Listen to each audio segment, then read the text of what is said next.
ನಮಸ್ತೆ. ನೀವು ಕೇಳುತ್ತಿದ್ದೀರಿ ಪ್ರೇಮ್ ಅನ್ಮೋಲ್ ಹೋತಾ ಹೈವಾಣಿ. ನಾನು ನಿಮ್ಮ ಹೋಸ್ಟ್ ವಾಣಿ. ಕಳೆದ ಸಂಚಿಕೆಯಲ್ಲಿ ನನ್ನ ಅಲಿಖಿತ ಪ್ರೇಮವನ್ನು ಸಾಮ್ರಾಟ ವಿಕ್ರಮಾದಿತ್ಯನ ಸಿಂಹಾಸನ ಬತ್ತಿಸಿಯ ಮುಂದೆ ನ್ಯಾಯಕ್ಕಾಗಿ ತರಲಾಗಿತ್ತು.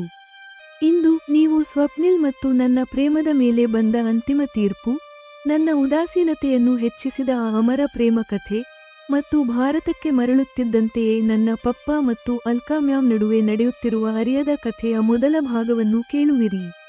ಕನಸಿನಲ್ಲಿ ಅಂತಿಮ ನ್ಯಾಯ ಸಾಮ್ರಾಟನ ತೀರ್ಪು. ನಾನು ಅವಿವಾಹಿತಳಾಗಿರಬೇಕೆಂಬ ಆಸೆಯೇ ಸ್ವಪ್ನಿಲ್ ಮೌನಕ್ಕೆ ಕಾರಣವೆಂದು ಅವನು ತಿಳಿಸಿದನು. ಇದಕ್ಕೆ ವಿಕ್ರಮಾದಿತ್ಯ ಸಾಮ್ರಾಟನು ಹೀಗೆ ಘೋಷಿಸಿದನು: ನೀವಿಬ್ಬರೂ ಒಬ್ಬರನ್ನೊಬ್ಬರು ನಿಷ್ಕಾಮ ಭಾವದಿಂದ ಪ್ರೀತಿಸುತ್ತಿದ್ದೀರಿ. ಪರಸ್ಪರ ವಿವಾಹವಾಗುವುದರಿಂದಲೇ ಈ ಪ್ರೇಮವು ಪರಿಪೂರ್ಣವಾಗುತ್ತದೆ. ಉದಾಸೀನತೆಗೆ ಕಾರಣ. ನನ್ನ ಕಣ್ಣುಗಳು ತೆರೆದವು. ಇದು ಕನಸು ಅಥವಾ ನನ್ನ ವಿಚಿತ್ರ ಕಲ್ಪನೆಯೋ ನನಗೆ ಅರ್ಥವಾಗಲಿಲ್ಲ. ಆದರೆ ಸಾಮ್ರಾಟ ನೀಡಿದ ಪರಿಹಾರವು ರಾಶೀಲ್ ಬಯಸಿದಂತೆಯೇ ಇತ್ತು. ಈಗ ನನ್ನ ಉದಾಸೀನತೆಗೆ ಕಾರಣ ಕೇವಲ ಸ್ವಪ್ನಿಲ್ನ ನೆನಪು ಮಾತ್ರ. ಹಂಸಗಳ ಅಮರ ಪ್ರೇಮ. ವಿಮಾನದಲ್ಲಿ ನಾನು ಹಂಸಗಳ ಜೋಡಿಯ ಅಮರ ಪ್ರೇಮ ಕಥೆಯನ್ನು ಓದಿದೆ. ಹೆನ್ಸೆಲ್ ಸತ್ತ ಒಂದು ವಾರದೊಳಗೆ ಗ್ರೆಟೆಲ್ ಕೂಡ ಈ ಲೋಕವನ್ನು ತೊರೆದಿದ್ದಳು. ಇದನ್ನು ಓದಿದ ನಂತರ ನನ್ನ ಉದಾಸೀನತೆ ಮತ್ತಷ್ಟು ಹೆಚ್ಚಾಯಿತು. ನಿಜವಾದ ಪ್ರೇಮ ಹೀಗೆಯೇ ಇರುತ್ತದೆ ಎಂದು ನನಗೆ ಅನಿಸಿತು. ಯಕ್ಷ ಪ್ರಶ್ನೆ. ನನ್ನ ಅದೃಷ್ಟದಲ್ಲಿ ಸ್ವಪ್ನಿಲ್ ಜೊತೆ ಸೇರುವುದೇ ಬರೆದಿದೆ ಎಂದು ನನಗೆ ಅನಿಸಿತು. ಆದರೆ ಈಗಲೂ ಯಕ್ಷ ಪ್ರಶ್ನೆ ಇದೇ ಆಗಿತ್ತು. ನಾನು ಸ್ವಪ್ನಿಲ್ನನ್ನು ವಿವಾಹವಾಗಿ ಪಪ್ಪಾರನ್ನು ಒಬ್ಬಂಟಿಯಾಗಿ ಬಿಟ್ಟು ಅಮೆರಿಕಕ್ಕೆ ಹೋಗುವುದು ಹೇಗೆ? ಭಾರತಕ್ಕೆ ಮರಳುವುದು ಮತ್ತು ಮನೆಯ ರಹಸ್ಯ. ಅಲ್ಕಾ ಮ್ಯಾಮ್ ಸೂಚನೆ. ಏರ್ಪೋರ್ಟ್ನಲ್ಲಿ ಅಲ್ಕಾ ಮ್ಯಾಮ್ ಕರೆ ಬಂದಿತು. ಅವರು ನನ್ನನ್ನು ಮತ್ತು ಪಪ್ಪಾರನ್ನು ತಮ್ಮ ಮನೆಗೆ ಊಟಕ್ಕೆ ಆಹ್ವಾನಿಸಿದರು. ಪಪ್ಪಾ ಮ್ಯಾಮ್ ಮನೆಗೆ ಊಟಕ್ಕೆ ಏಕೆ ಹೋಗುತ್ತಿದ್ದಾರೆ? ಪಪ್ಪಾರ ಸಂತೋಷ. ಮನೆಗೆ ತಲುಪಿದ ಮೇಲೆ ನನಗೆ ಆಶ್ಚರ್ಯವಾಯಿತು. ನನ್ನ ಪಪ್ಪ ಮೊದಲಿನಿಗಿಂತ ಹೆಚ್ಚು ಸದೃಢ ಮತ್ತು ಫಿಟ್ ಆಗಿ ಕಾಣುತ್ತಿದ್ದರು. ವಿವಾಹದ ರಾಗ. ಅಲ್ಕಾ ಮ್ಯಾಮ್ ಪಪ್ಪಾರ ಎದುರು ಕೂಡ ನನ್ನನ್ನು ಮದುವೆಗಾಗಿ ಒಪ್ಪಿಸಲು ಪ್ರಯತ್ನಿಸಿದರು ಮತ್ತು ಪಪ್ಪಾ ಕೂಡ ಧ್ವನಿಗೂಡಿಸಿದರು. ಆದರೆ ನನ್ನ ಮನಸ್ಸಿನಲ್ಲಿ ಒಂದು ವಿಷಯ ತಟ್ಟಿತು. ಪಪ್ಪಾ ಪದೇ ಪದೇ ಮ್ಯಾಮ್ರನ್ನು ಅಲ್ಕಾ ಬೆಹಂಜಿ, ಅಕ್ಕ, ತಂಗಿ ಎಂದು ಏಕೆ ಕರೆಯುತ್ತಿದ್ದರು? ಇದರಿಂದ ಪಪ್ಪಾ ಮನಸ್ಸಿನಲ್ಲಿ ಮ್ಯಾಮ್ ಬಗ್ಗೆ ಇರುವುದು ಸಹೋದರ ಭಾವನೆ ಎಂದು ಸ್ಪಷ್ಟವಾಯಿತು. ರಾತ್ರಿಯ ಬಹಿರಂಗ. ರಾತ್ರಿ ನನಗೆ ನಿದ್ರೆ ಬಾರದಿದ್ದಾಗ ನಾನು ಪಪ್ಪಾರ ಕೋಣೆಗೆ ಹೋದೆ. ಪಪ್ಪಾ ನನ್ನ ಕುತೂಹಲವನ್ನು ಅರ್ಥಮಾಡಿಕೊಂಡು ಹೀಗೆ ಹೇಳಿದರು: ಅಲ್ಕಾ ಬಹಳ ಪರೋಪಕಾರಿ ಮಹಿಳೆ. ನೀನು ಅಮೆರಿಕಕ್ಕೆ ಹೋದ ದಿನದಿಂದಲೇ ಅವಳು ನನ್ನನ್ನು ತನ್ನ ಸ್ವಂತ ಅಣ್ಣನಂತೆ, ತಮ್ಮನಂತೆ ನೋಡಿಕೊಂಡಳು. ಪಪ್ಪಾರ ಆರೈಕೆ. ಅಮೆರಿಕಾದಲ್ಲಿ ನಾನು ಇದ್ದ ಸಮಯದಲ್ಲಿ ಒಂದು ಬಾರಿಯೂ ಅವರು ತಮ್ಮ ಅಡುಗೆಯನ್ನು ತಾವೇ ಮಾಡಿಕೊಳ್ಳಬೇಕಾದ ಅಗತ್ಯ ಬರಲಿಲ್ಲ ಎಂದು ಪಪ್ಪಾ ಹೇಳಿದರು. ಮುಂದಿನ ಸಂಚಿಕೆಯ ಕುತೂಹಲ. ಅಲ್ಕಾ ಮ್ಯಾಮ್ ಪಪ್ಪಾ ಮನೆಯಿಂದ ಹೋಗುತ್ತಿದ್ದಂತೆಯೇ ಅವರಿಗೆ ಏಕೆ ಕರೆ ಮಾಡಿದರು ಮತ್ತು ಅವರು ಪಪ್ಪಾಗೆ ಊಟ ಮತ್ತು ಆರೈಕೆಯ ವ್ಯವಸ್ಥೆಯನ್ನು ಹೇಗೆ ಮಾಡಿದರು? ಪಪ್ಪಾ ಮತ್ತು ಅಲ್ಕಾ ಮ್ಯಾಮ್ ನಡುವಿನ ಈ ಹೊಸ ಸಂಬಂಧದ ರಹಸ್ಯವೇನು? ತಿಳಿಯಲು ಕೇಳುತ್ತೀರಿ ಪ್ರೇಮ್ ಅನ್ಮೋಲ್ ಹೋತಾ ಹೈವಾಣಿ ಯಲ್ಲಿ. ನೀವು ಕೇಳುವಿರಿ ಎಪಿಸೋಡ್ 59, ವಿಕ್ರಮಾದಿತ್ಯನ ನ್ಯಾಯ, ಅಮರ ಪ್ರೇಮ ಕಥೆ ಮತ್ತು ಪಪ್ಪಾರ ರಹಸ್ಯ. ಸಾಮ್ರಾಟನು ನ್ಯಾಯ ನೀಡುವ ಪ್ರಕ್ರಿಯೆಯಲ್ಲಿ ನನ್ನನ್ನೇ ಸಿಕ್ಕಿಹಾಕಿಸಿದ್ದಾರೆ.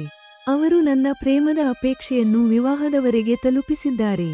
ಮಹಾರಾಜರೇ, ಸ್ವಪ್ನಿಲ್ ನನ್ನ ಮೇಲೆ ಇಟ್ಟಿರುವ ಪ್ರೇಮವೇನೋ ಬಹಿರಂಗವಾಯಿತು. ಆದರೆ ನಮ್ಮ ವಿವಾಹ ಹೇಗೆ ಸಾಧ್ಯ? ನಾನು ಭಾರತದಲ್ಲೇ ಇರಲು ಬಯಸುತ್ತೇನೆ, ಆದರೆ ಸ್ವಪ್ನಿಲ್ ಅಮೆರಿಕಾದಲ್ಲಿ ವಾಸಿಸುತ್ತಾನೆ ಮತ್ತು ಅಲ್ಲಿನ ಪ್ರಜೆಯಾಗಿದ್ದಾನೆ. ನಾನು ಮೆಲುದನಿಯಲ್ಲಿ ಸಮಸ್ಯೆಯನ್ನು ವಿವರಿಸಿದೆ. ಮಹಾರಾಜರೇ, ವಾಣಿ ಅವಿವಾಹಿತಳಾಗಿರಲು ಬಯಸುತ್ತಾಳೆ. ಇದು ಕೂಡ ಒಂದು ಸಂಕೋಚವಾಗಿದೆ. ಆದ್ದರಿಂದಲೇ ನಾನು ನನ್ನ ಪ್ರೇಮವನ್ನು ಅವಳಿಗೆ ವ್ಯಕ್ತಪಡಿಸಲಿಲ್ಲ. ಸ್ವಪ್ನಿಲ್ ತನ್ನ ಪಕ್ಷವನ್ನು ಸ್ಪಷ್ಟಪಡಿಸಿದನು. ಈಗ 32 ಗೊಂಬೆಗಳ ಕೈಗಳು ಆಶೀರ್ವದಿಸುವ ಮುದ್ರೆಯಲ್ಲಿ ಮೇಲಕ್ಕೆದ್ದಿವೆ. ಮಹಾರಾಜ ವಿಕ್ರಮಾದಿತ್ಯನಿಗೆ ಇದರ ಅರ್ಥ ತಿಳಿಯಿತು. ಇದು ಸ್ಪಷ್ಟವಾಗಿದೆ. ನೀವಿಬ್ಬರೂ ಒಬ್ಬರನ್ನೊಬ್ಬರು ನಿಷ್ಕಾಮ ಭಾವದಿಂದ ಪ್ರೀತಿಸುತ್ತಿದ್ದೀರಿ. ಪರಸ್ಪರ ವಿವಾಹವಾಗುವುದರಿಂದಲೇ ಈ ಪ್ರೇಮವು ಪರಿಪೂರ್ಣವಾಗುತ್ತದೆ. ನಿಮ್ಮ ಪ್ರಕರಣಕ್ಕೆ ಹೀಗೆ ಪರಿಹಾರ ಸಿಕ್ಕಿದೆ. ವಿಕ್ರಮಾದಿತ್ಯನು ಹೀಗೆನ್ನುತ್ತಿದ್ದಂತೆಯೇ ಸಿಂಹಾಸನ ಬತ್ತಿಸಿಯ ಮೇಲಿರುವ ಸಾಮ್ರಾಟ, ಸ್ವಪ್ನಿಲ್ ಮತ್ತು ನಾನು ಇದ್ದ ದೃಶ್ಯವು ಮಾಯವಾಯಿತು. ಉಲಿಕ್ಕಿ ಹೊಡೆದು ನನ್ನ ಕಣ್ಣುಗಳು ತೆರೆದವು.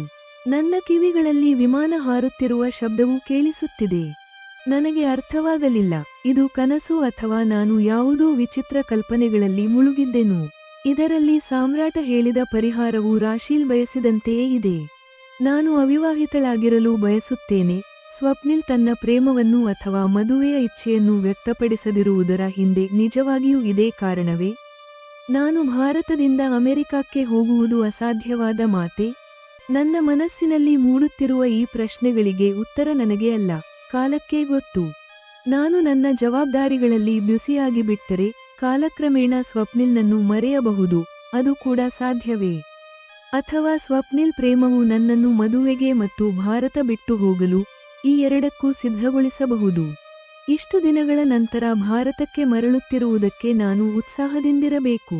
ಪಪ್ಪ ಮತ್ತು ಅಲ್ಕಾ ಮ್ಯಾಮ್ರನ್ನು ನೆನಪಿಸಿಕೊಳ್ಳಬೇಕು.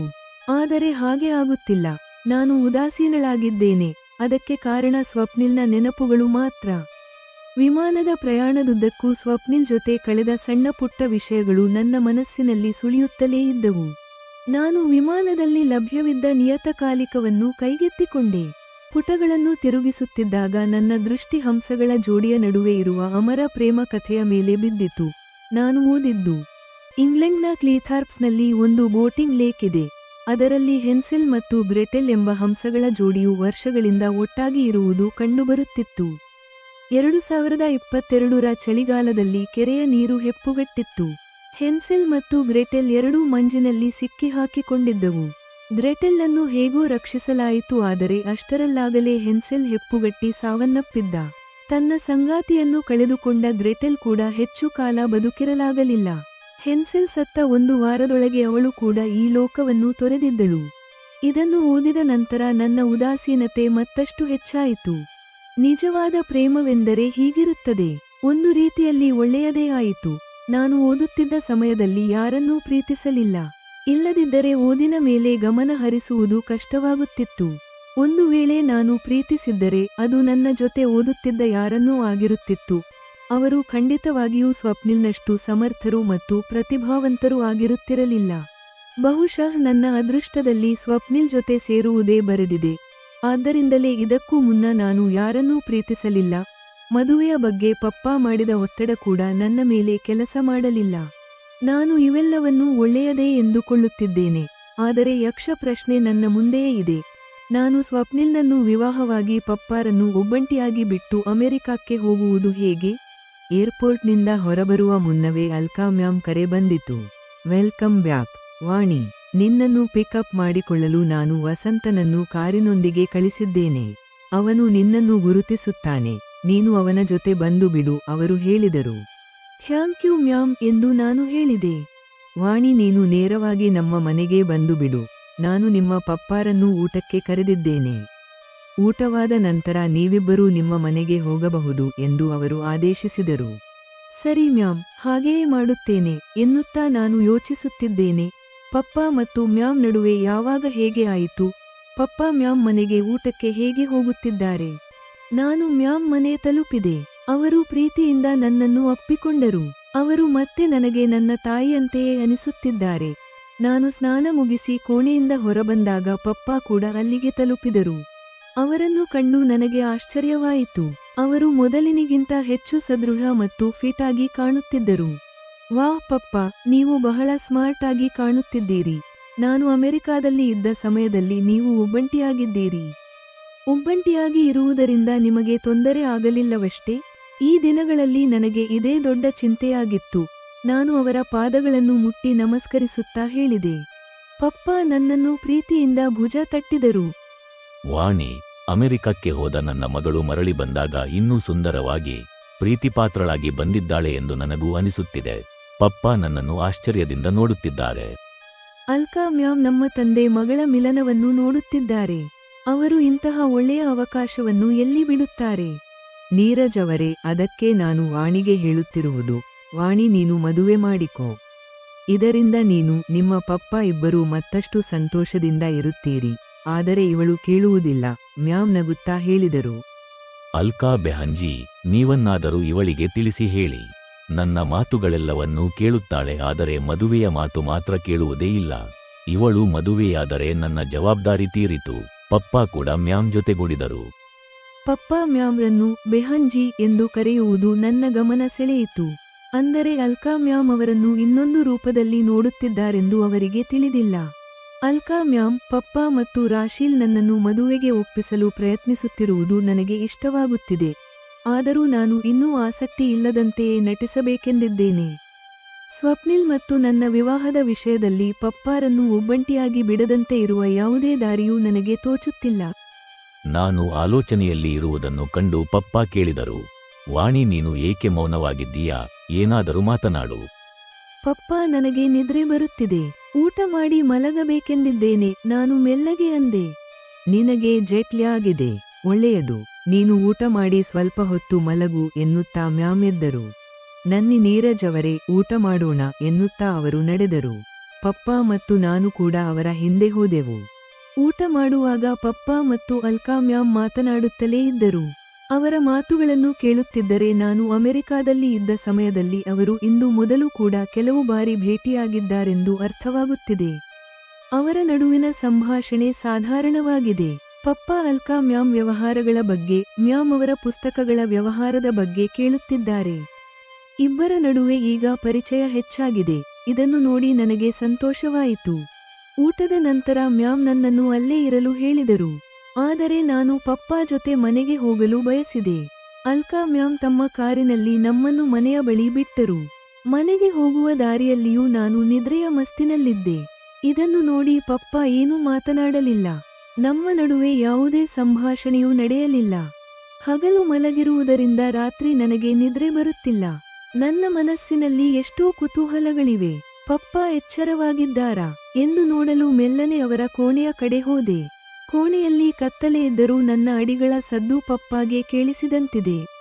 ಏನು ವಾಣಿ? ಅವರು ಕೇಳಿದರು.